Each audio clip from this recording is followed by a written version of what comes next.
Manual de antiayuda. Conversaciones sobre psicología y poder, con el psicólogo clínico, psicoterapeuta y profesor universitario, Arun Oda. Hola, queridos, queridas, estamos en un nuevo episodio de este podcast llamado Manual de Antiayuda, un espacio de reflexión y politización en torno a lo terapéutico. Y como en otra ocasión, también siempre resulta muy interesante poder ampliar la mirada, invitar otras voces, otras ideas a dialogar respecto de estos temas. Y hoy día nos acompaña Rocío Cerda. Ella es psicóloga, psicoterapeuta, dedicada, ¿no?, a la clínica, a la biodanza, a la somática. También docente universitaria, tanto en el diplomado como en el magíster en humanismo existencial en la Universidad de Chile. Bienvenida, Rocío. Qué gusto tenerte. Muchas gracias. Muchas gracias por la invitación. Bueno, lo primero que yo quiero hacer es transparentar que nos conocemos a propósito de la biodanza. Yo me estoy formando como facilitador de biodanza, participo en un grupo regular también, soy biodanzante.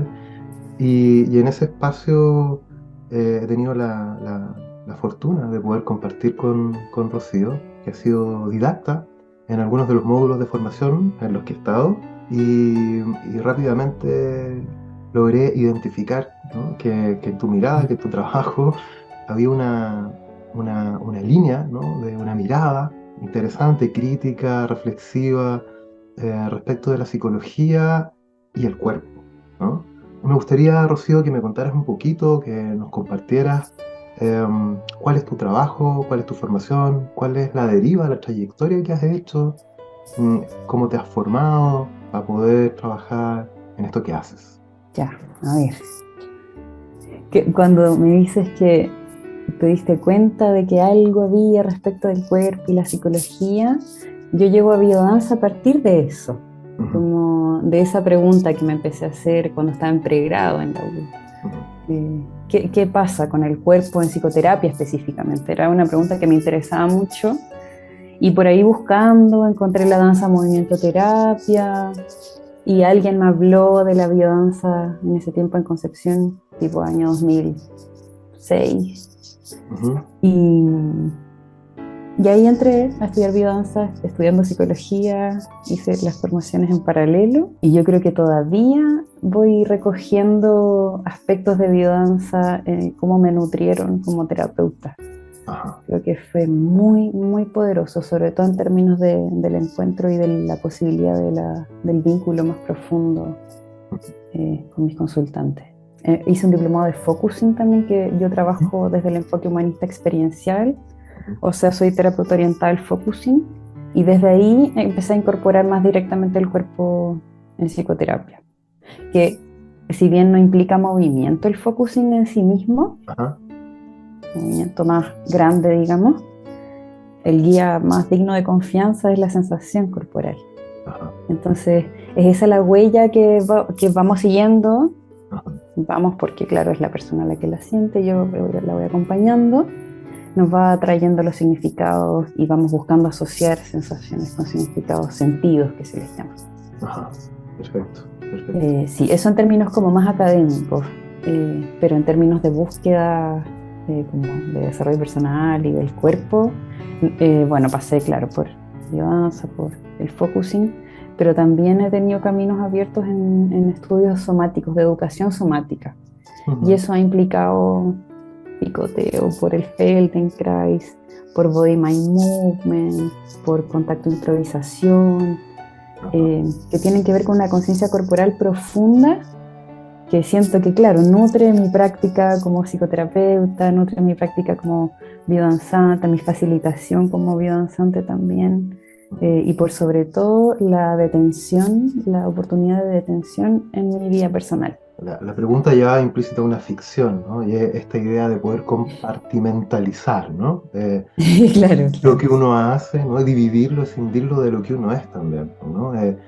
Como buscar separar los viajes formativos también de los procesos personales, ¿no? Sí, que claro, en mi historia están súper pegados, súper pegados. Yo trato de ordenártelos, pero pero en realidad siento que soy, o sea, mi identidad, mi personalidad están estrechamente ligados a todos estos procesos y mi ser profesional también, en todas las cosas que me dedico. Ajá. Cuéntanos un poquito, Rocío, para la gente que nos escucha, la pequeña comunidad que escucha este podcast, si podrías compartirnos qué es la biodanza. Siempre que nos hacen esa pregunta en general, yo creo que a ti también te Sí. pasa, es como, bueno, es mejor vivenciarlo, ¿no?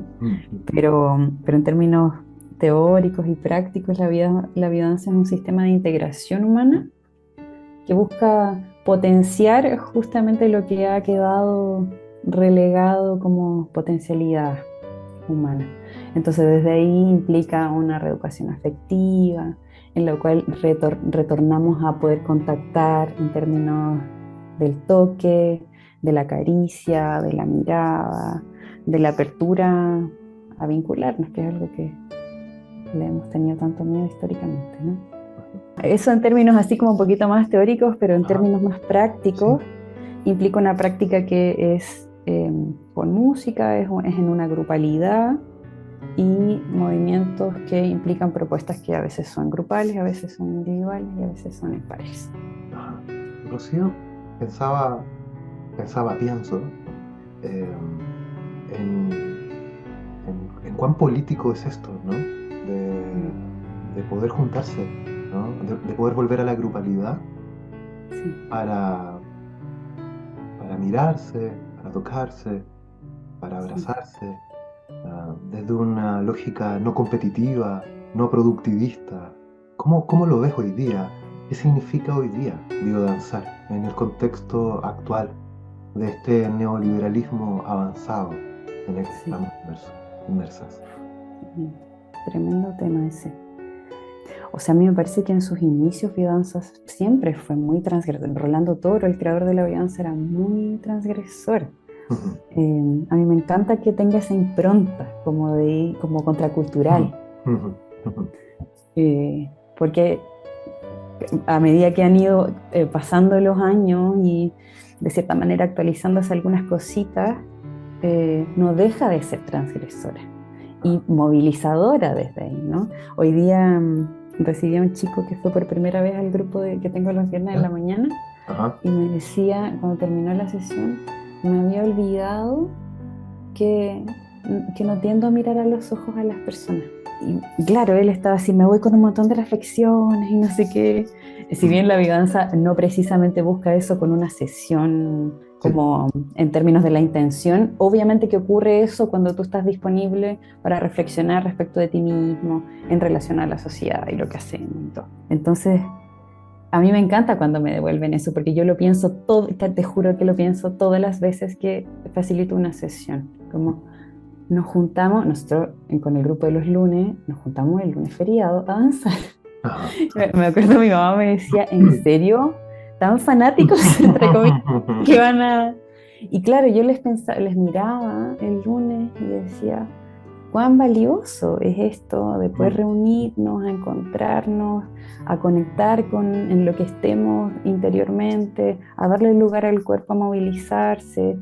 O sea, estamos rompiendo todos los esquemas que han existido de la militarización, de la individualización, de, bueno, tantas estructuras que estamos rompiendo con eso, pero que me parece tan valioso en dos puntos como muy centrales, la grupalidad, como decías tú, como de retornar a hacer comunidad, a abrir el corazón verbalmente, incluso en el inicio de las sesiones, y cuánto nos permite conectar con la vulnerabilidad eso, que es algo que de la vida a mí me fascina, porque no sé si encuentro tantos espacios para eso, y creo que es lo que más nos da miedo, eh, como abrir todo lo que implica en términos muy amplios la vulnerabilidad, no solamente el emocionarnos, a eso me refiero. Rocío, los dispositivos terapéuticos, sobre todo los dispositivos sí, ¿no? La psiquiatría, la psicología, Mm, han renegado, ¿no? Del trabajo con el cuerpo, ¿no? mm, Ha sido considerado peligroso, ¿no? Ha sido considerado un terreno hostil, ¿no? que está como más allá de la frontera de lo correcto incluso, ¿no? Sí. Se ha generado también una especie de manto moralizante respecto del contacto. Yo recuerdo hace unos años atrás un académico estadounidense que llegó como profesor invitado a una escuela de psicología donde yo hacía clases y planteaba así como dentro de la normativa, así como una doxa, así como una verdad revelada, indiscutible, como un marco ético incuestionable, la prohibición de tocar al consultante, ¿sí? Y cuando dijo eso, yo miré a la mayoría de mis colegas, ¿no?, académicos que estaban en el auditorio, y o sea, yo creo que el 90% asintió con la cabeza, ¿no? Asintió con el ceño fruncido, además, como, sí, obvio, ¿no? Por cierto. Y recuerdo que eso caló profundamente en muchos de los estudiantes a los que les hacía docencia, y que muchos, digamos, reafirmó la idea de que el lugar de terapeuta era un territorio de distancias físicas, ¿no? Era el encuentro a través de la palabra y la razón, ¿no? En una forma muy extraña de presencialidad, ¿no? Sí. Descorporizada. Y a otros poquitos y poquitas esto les incomodó, ¿no? Ujú. Y recuerdo que en clase algún estudiante levantó la mano y se lo cuestionó en voz alta, ¿no? Profe, ¿por qué no se podría abrazar Ujú. a un paciente? Lo que abrió una muy interesante conversación, ¿no? Me gustaría saber qué piensas tú al respecto. ¿Qué piensas tú de esto, de la psicología hegemónica, ¿no?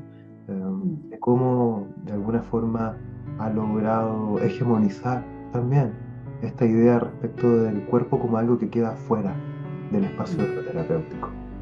Sí. Uy, hartas cosas. A ver. eh, Primero, a mí me parece que el no contactar, no tocarnos, implica un lugar súper seguro para nosotros como terapeutas. Y esto lo digo como por haber escuchado a, bueno, personas que he supervisado, Ujú, o bueno, los grupos, cursos, en las reflexiones.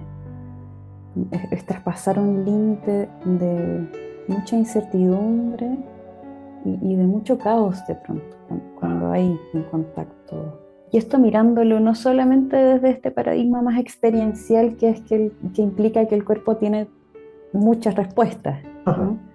Sino como desde lo afectivo, ujú, eh, que tampoco me parece que nos permitimos mucho los terapeutas en general aparecer en lo terapéutico, pero por otra parte siento que el cuerpo ha ido como entrando y saliendo en la historia de la psicología, como hemos estado tan teñidos por el paradigma biomédico más clásico. El ujú, cuerpo ha sido mirado como desde la patología o ha sido mirado desde ese síntoma que muestra, como que esos lugares están siendo bien recibidos aún.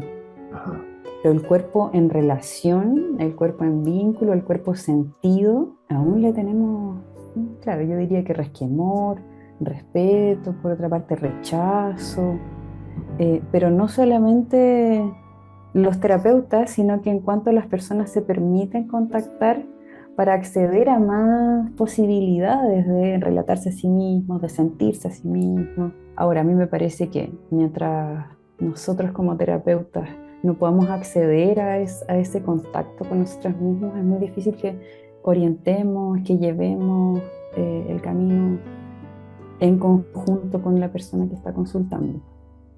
interesante Eh, eso. El ¿Sí? trabajo, el trabajo del terapeuta o de la terapeuta con su propio Mm. cuerpo también, ¿no? Sí, eso estaba pensando. Uno de los autores que para mí han sido súper relevantes en mi formación, que es Eugene Gendrin, Ujú, de la psicoterapia experiencial, el creador del focusing. ajá, Él hablaba del cliente, y decía que la sensación sentida, la sensación de el consultante o la consultante estaba al servicio del mismo consultante. Entonces era como si este fuese su propio cliente. Entonces nosotros como terapeutas atendemos a nuestro consultante y él atiende a su propia sensación. ajá, Pero al mismo tiempo, él decía que el terapeuta necesitaba estar atento a su propia sensación en vínculo con este consultante. De hecho, él decía que el cambio en psicoterapia se daba a partir de un proceso en una relación interpersonal en marcha. Ajá, Y eso significa que el terapeuta está contactado con su propia sensación, por cierto. poniéndola al servicio del consultante.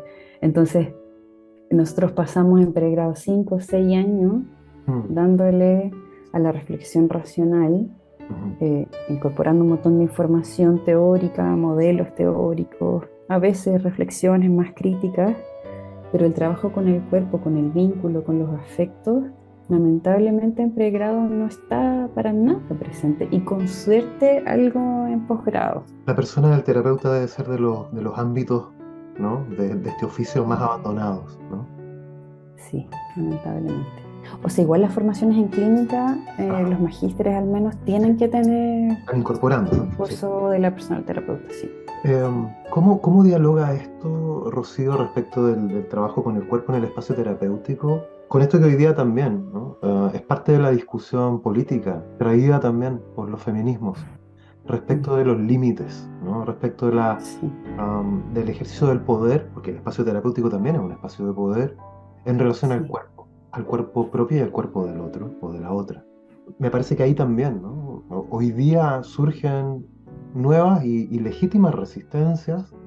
al trabajo con el cuerpo en un espacio de asimetría de poder. ¿Qué reflexiones haces tú respecto de esto? Ahí se me vienen algunas cosas respecto cuando me preguntan si cruzo biodanza y psicoterapia. Y yo no lo cruzo. O sea, mis consultantes no van a mis grupos de biodanza, yo los derivo a otros grupos de biodanza. Es como me ha resultado como más sencillo como separar un poquito eso. Ajá. Pero sí creo que la biodanza puede nutrir mucho esto en términos del feedback, de esa escucha que trabajamos o que buscamos trabajar en biodanza y que tiene que ver con sensibilizarnos ante el límite del cuerpo del otro. Entonces, desde ahí, en sesión, como en términos más prácticos, yo escucho hasta dónde la persona quiere saludarme en términos de acercamiento o despedirse. A veces nos saludamos con un beso, a veces nos despedimos con abrazo. Varía dependiendo de las sensaciones de apertura o no que tenga su cuerpo en ese momento. Ujú. Ahora, si a mí me dan ganas, por ejemplo, de darle un abrazo de despedida, yo tiendo a preguntar y si siento que la persona está en este gesto, que es así como un gesto Ujú. pequeño, mínimo Sí. de apertura, voy, ¿no? Como abro los brazos como por si eso ocurre. En el fondo fresco, pero sí, a veces puedo ser recibida y a veces no, ¿no? Y eso tiene implicancias también para el vínculo. Me parece que son cosas que también es importante de conversar, que me ha pasado también a veces. Como yo no trabajo con el cuerpo directamente en contacto en psicoterapia. Sí, con el focusing y si la persona me pide, por ejemplo, más acercamiento o a veces le ofrezco, si quieres te puedo tomar la mano, en esta misma lógica de ofrecimiento que te decía. Pero he hecho muy pocas cosas que impliquen contacto en la sesión. Más bien ha sido un acercamiento, sí, desde la somántica, desde la visualización, la imaginería, la conciencia corporal, que no necesitan contacto. Y eso ha sido una escucha, pero también he visualizado que hay personas que vienen con mayor apertura y otras que vienen como muy en esta historia que tenemos de la Ajá. psicoterapia, que Sí. de la, bueno, la neutralidad, de que necesita haber una cierta distancia. Entonces eso yo lo respeto, como siempre los mínimos para mí son las guías en términos del contacto corporal. Ujú. Ahora, como mis consultantes en general saben que yo trabajo con el cuerpo, a veces me piden ciertos trabajos Ajá. como podríamos esto llevarlo al cuerpo y ahí, claro, me permiten lanzar toda la creatividad posible y me han permitido también eh, como dar más opciones de trabajo psicológico con el cuerpo. Pero claro, ha sido muy en escucha. Cómo aparece allí la variable género también? Estoy pensando que en general en Chile, ¿no? la participación de hombres en espacios donde hay trabajo corporal no competitivo, digamos, no deportivo, es Sí, muy escaso, ¿no? Estuve hace unas semanas atrás en Buenos Aires con este amigo que tenemos en común, con Román, sí. ¿no? Me decía que, bueno, está llevando dos rondas y me decía que, bueno, que la mitad de las personas que participaban en su ronda eran hombres, eran varones, ¿no? Ujú. Cuestión que acá es muy exótica, ¿no? En general somos una minoría, ¿no? Los hombres que participamos en espacios de videodanza, y en general, ¿no? En espacios de trabajo corporal. ¿Qué crees que pasa acá con, con la masculinidad y el cuerpo? Oh, qué interesante tema. Sabes que yo tengo más hombres en un grupo de biodanza Ajá. y en el otro es más o menos 50 y 50.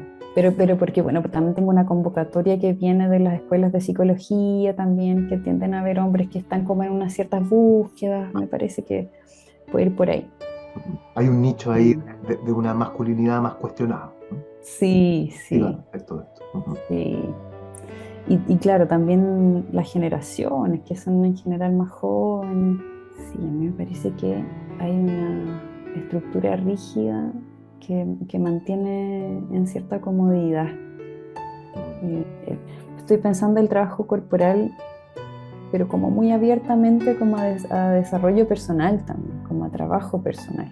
Al parecer, las mujeres han tendido como a ser más busquillas en eso y como a experimentar más, pero lo que yo he visto cuando los hombres enganchan, se van así como por un tubo de profundidad, a eso me refiero.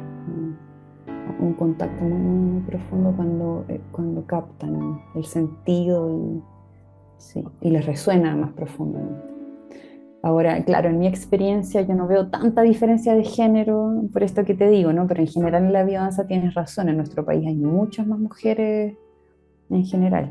A mí me parece de alguna manera bonito esta diferencia Ujú. que hay, porque las mujeres estamos sosteniendo una lucha profunda eh, hace mucho tiempo y eso siento que está abriendo cada vez más espacios de posibilidades de trabajo con eso y que los hombres de alguna manera se han ido quedando en un lugar más respetuoso, a mis ojos, ¿no?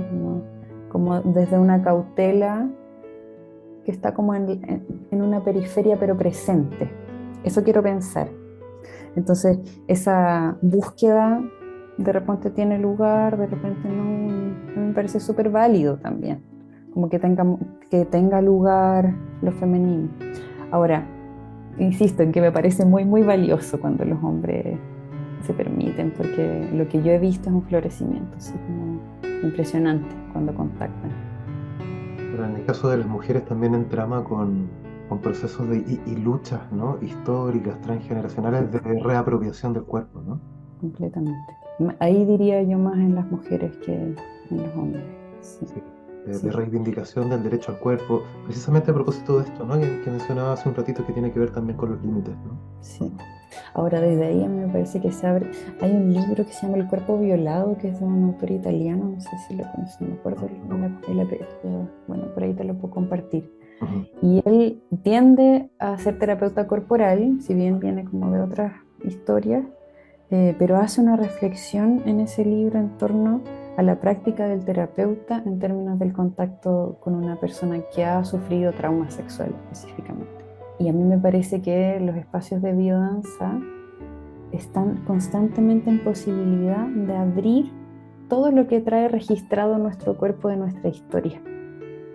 Entonces desde ahí hay una delicadeza con la que necesitamos sostener los grupos, estar atentos a lo que va ocurriendo en eso, no desde el lugar de peligro, sino como desde instalar un cuidado y una ética Ujú. que nos permita sostener esas aperturas, que a veces, claro, son más dolorosas que otras veces. Y en terapia lo mismo, como hay momentos en que accedemos al cuerpo y accedemos a significados que tienen que ver con trauma, por ejemplo, en el cuerpo.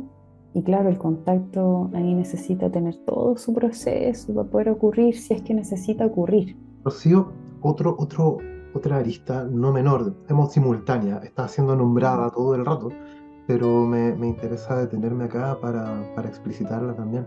Tiene que ver con lo grupal, ¿no? Tiene que ver con lo colectivo, porque por una parte, ¿no? Hay algo muy subversivo en este trabajo que llevas haciendo que tiene que ver con el cuerpo, pero hay otra dimensión también subversiva de lo terapéutico en lo grupal, ¿no? Ujú, Ah, clarificando, ¿no? Que biodanza no es terapia grupal, ¿no? ujú. Pero que tiene efectos terapéuticos, ¿no? Sí. Como muchas otras cosas, como muchas otras prácticas corporales, ¿no? ¿Cómo entiendes tú el rol de la facilitación y la coordinación de grupos? También como un espacio de un poder al servicio de otros. Uy, es que he pensado un montón en eso, sobre todo en la inmensa variedad que hay de modos de facilitación, Ajá. cosa que a mí me parece muy valiosa, la variedad.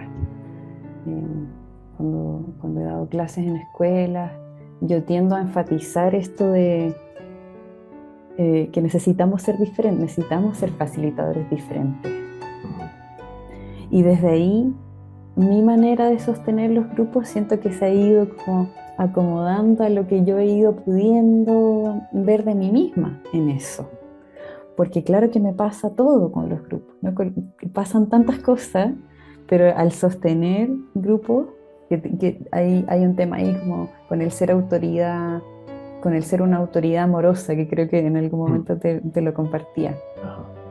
Porque sí me parece que hay un poder que ejercer ahí, en términos de sostener, en términos de ordenar algunas Mm. cosas, pero al mismo tiempo me parece que nos demanda una flexibilidad súper grande de escuchar y de todo el universo de cosas que está pasando en sesión, entre las sesiones, antes de la sesión, entre ellos. Pasan una infinidad de cosas en los grupos que tienen un nivel de complejidad súper amplio. Entonces desde ahí, para mí, súper relevante afinar la intuición lo más que sea posible, como para aclarar la visión y tomar perspectiva de cómo intervenir cuando necesito intervenir, o más directivamente me refiero. Y por otra parte, atenerme a que es un rol que puede tomar perspectiva de vez en cuando, como si estoy adentro, pero es un adentro que tiene un rol. Y desde ahí tomar perspectiva para poder mirar más ampliamente y ver cómo se mueve todo esto que está ocurriendo en la grupalidad y sobre todo lo terapéutico de la grupalidad que hace que todo se abra y se mueva y se transforme y a veces se estanque y está todo ocurriendo. Entonces sí, pues el facilitar desde ahí tiene una complejidad.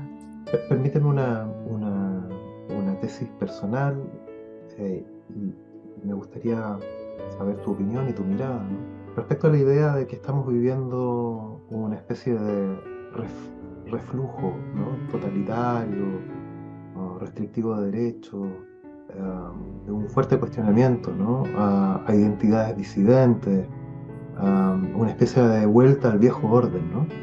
O al menos el anhelo de regreso a un viejo orden, a un mundo predecible, ¿no? Sí. Este momento histórico, ¿no? Como país, pero no solo como país, ¿no? A nivel global está viviendo, ¿no?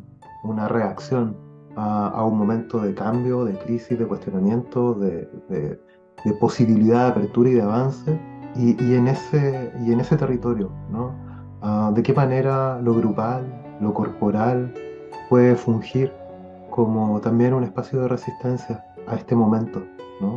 Donde la existencia del otro se vuelve peligrosa, ¿no? Donde se deslegitima, ¿no? El derecho del otro, de la otra, del otro a existir. ¿Cómo estos espacios pueden ser refugio, trinchera, esperanza? Sí, completamente esperanzadores. Y por eso mismo tiene esta complejidad de la que te hablaba antes.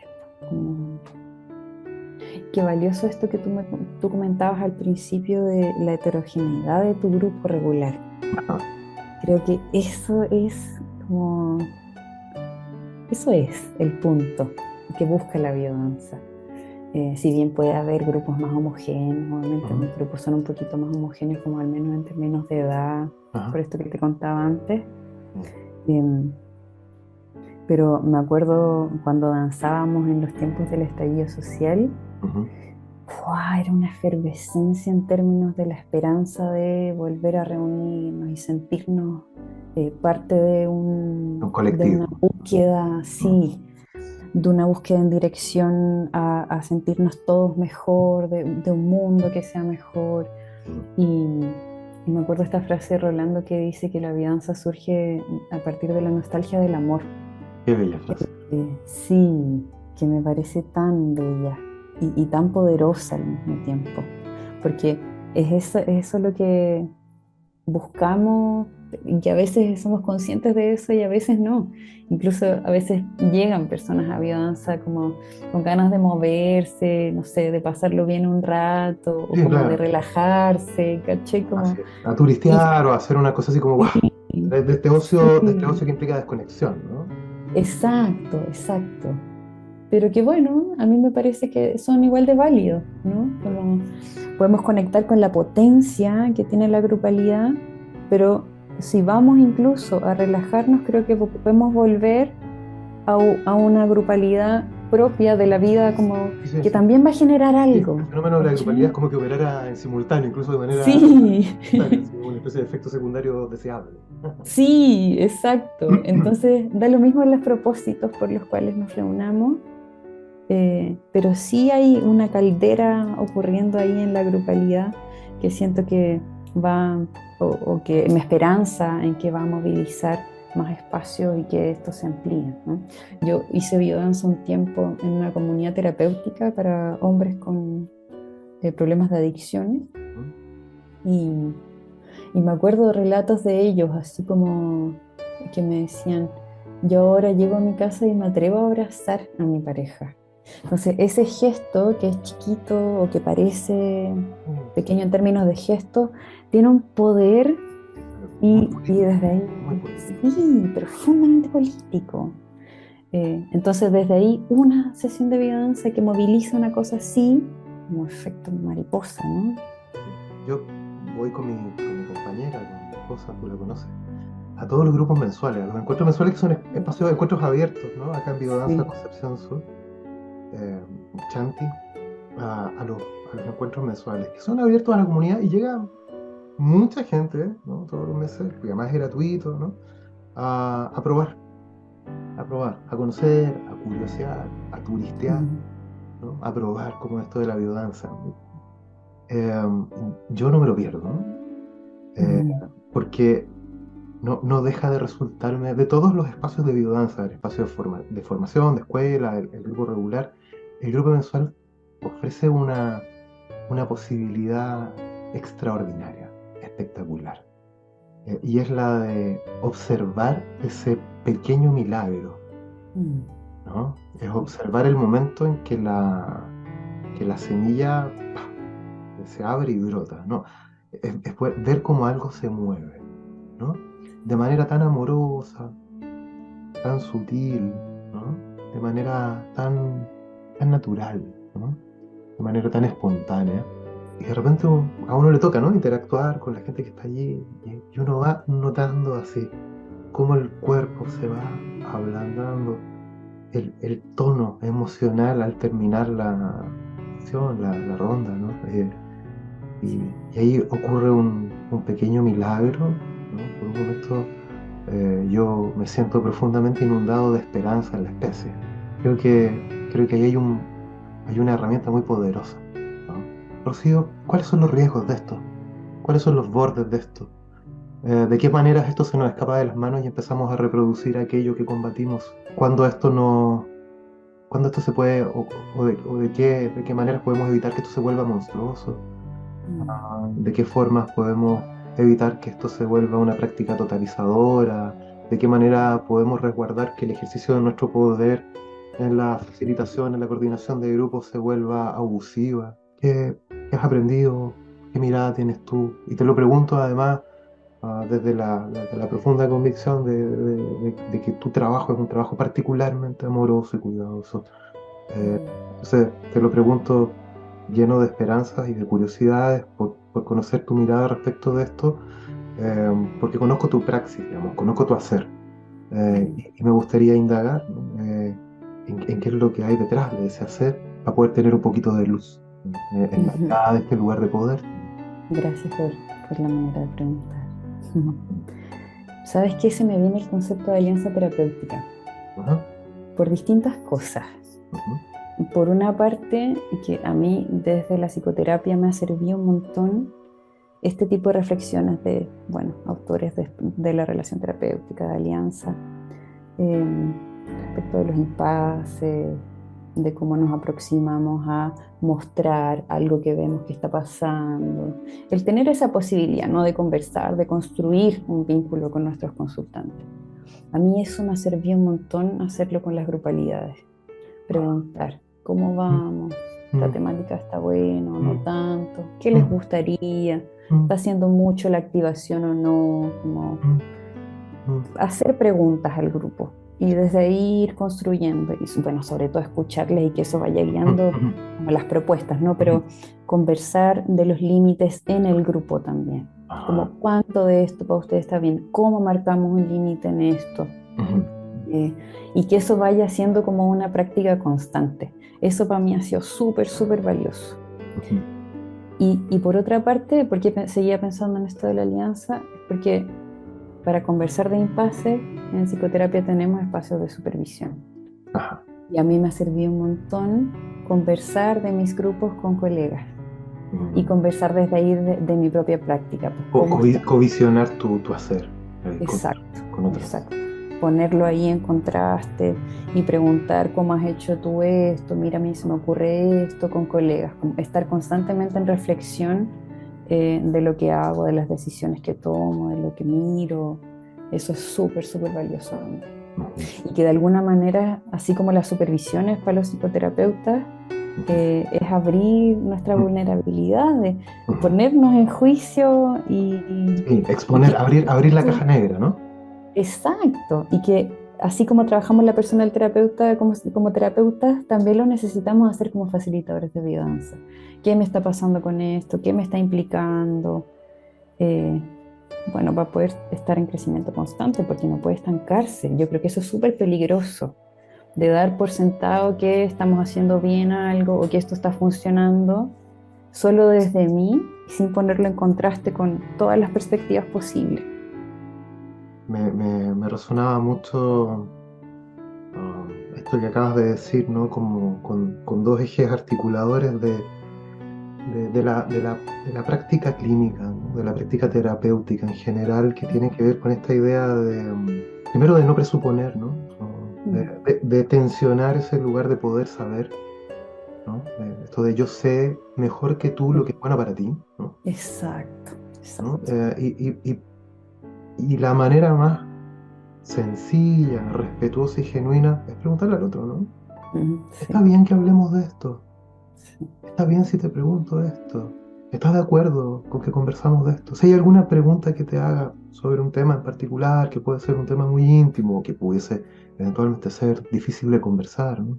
Puedes decirme que no quieres hablar de esto, que no quieres hablar de esto conmigo, que no quieres hablar de esto ahora, sí. que prefieres hablar de esto en otros términos, ¿no?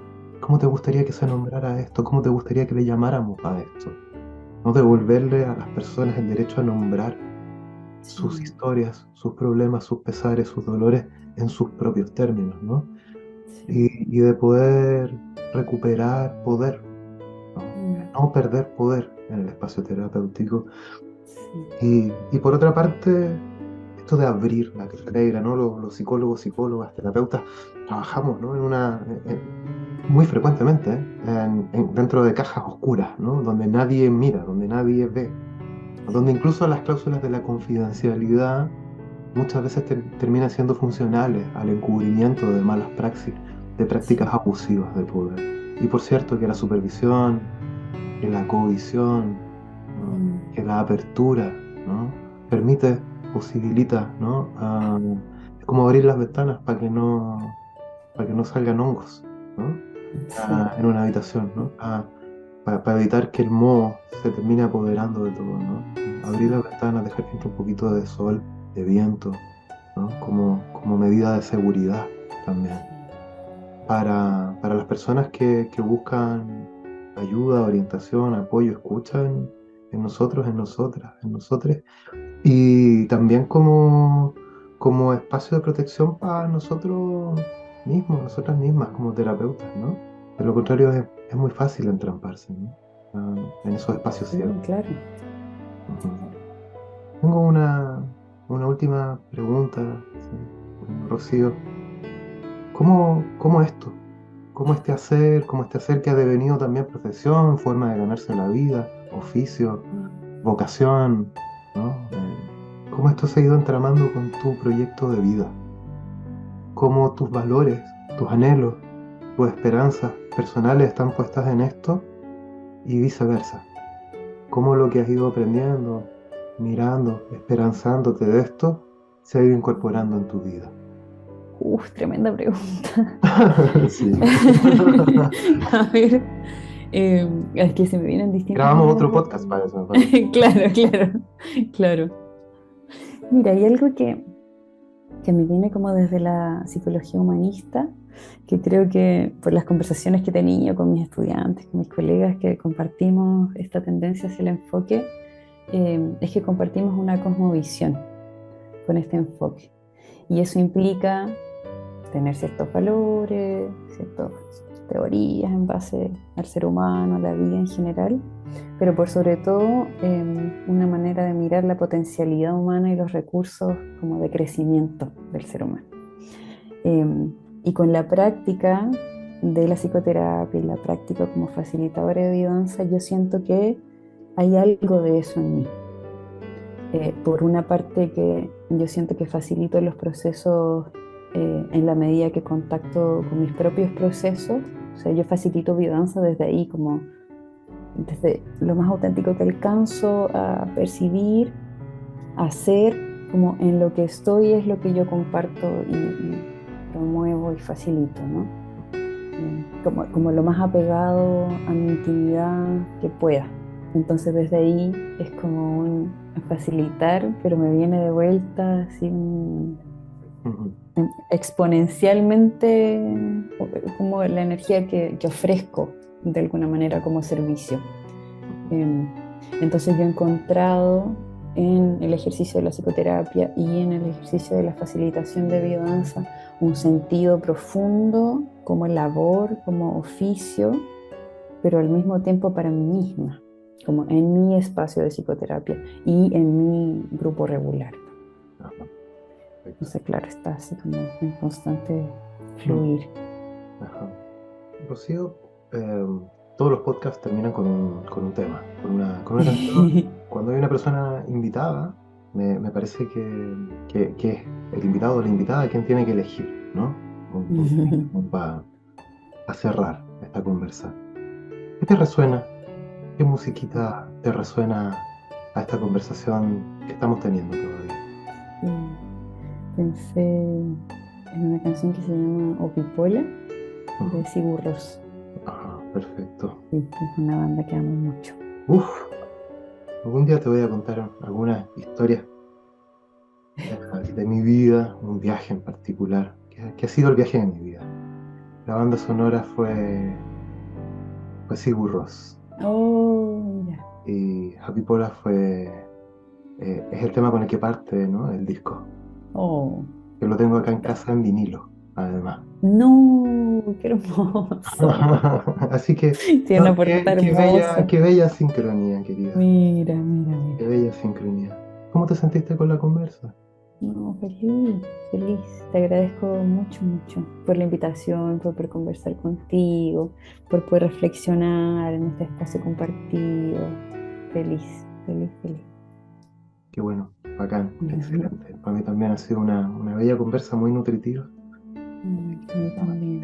Te agradezco muchísimo la disponibilidad de estar acá en esta trincherita, en esta conversa que va resonando también y generando otras conversaciones. Así que muchas Sí, gracias. Te dejo un abrazote grande que ya nos daremos pronto, ¿no? En persona. sí, nos vemos pronto, sí. Un abrazo, mi querido. Bueno, querida, que estés muy bien.